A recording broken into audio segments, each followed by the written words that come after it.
So in India, when you got married, they tied Mangal Sutram to you.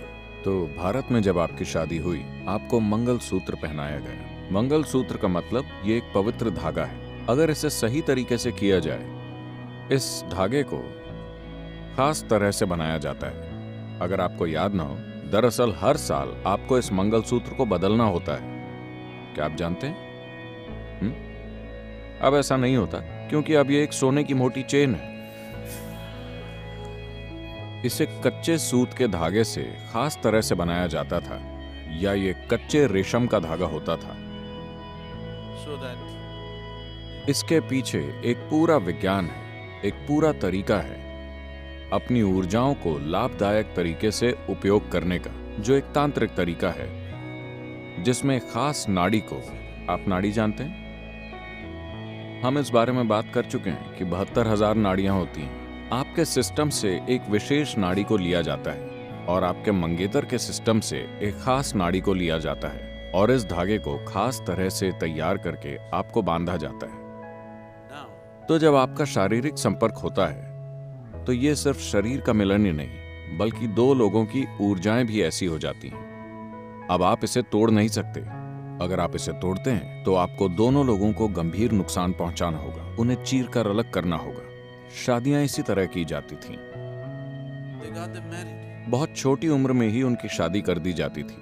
8, 9, 11 साल की उम्र में ही उनकी शादी हो जाती थी। लेकिन उन्हें आपस में इस तरह से बांधा जाता था कि उन्हें कहीं और देखने का कभी ख्याल भी नहीं आता था। ऐसा विचार ही कभी नहीं आया। आजकल की सोच को ये बहुत डरावना लग सकता है, लेकिन मैं आपको बताना चाहता हूं कि इस स्थिरता से उन्हें इतनी शक्ति मिलती थी कि वो जीवन में जो करना चाहते थे वो उस पर अपना पूरा ध्यान केंद्रित कर सकते थे, क्योंकि इमोशनल इनसिक्योरिटी जैसी कोई चीज ही नहीं होती थी। भारत में ये नई चीज है। There is simply emotional insecurity की बात ही नहीं आती है, क्योंकि आपसी बंधन इतना मजबूत होता है कि किसी के मन में ऐसा ख्याल कभी नहीं आता कि क्या मेरा पति कोई चीज कर रहा है, क्या मेरी पत्नी कुछ और कर रही है। ऐसा ख्याल कभी नहीं आता, क्योंकि उन्हें आंतरिक तौर पर एक खास तरह से बांधा गया है। लेकिन अब ये एक खोखली रस्म बन गई है।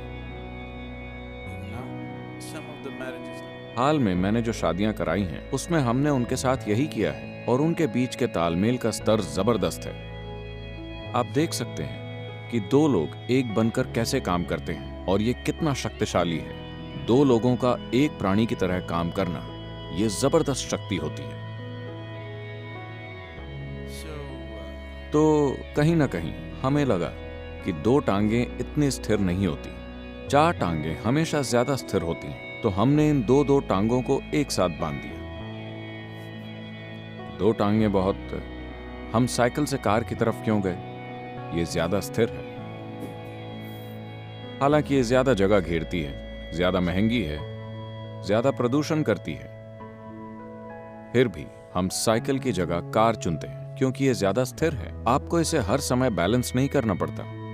शादी भी इसीलिए है, वरना आप हर समय संतुलन बनाते रहते हैं। हर समय आप कुछ खोजते रहते हैं। हर समय आप अपने आसपास के लोगों के साथ भावनात्मक रिश्तों को लेकर असुरक्षित महसूस करते हैं। यह आपको उन चीजों पर ज्यादा ध्यान केंद्रित करने नहीं देता जो आप अपने जीवन में कर सकते हैं।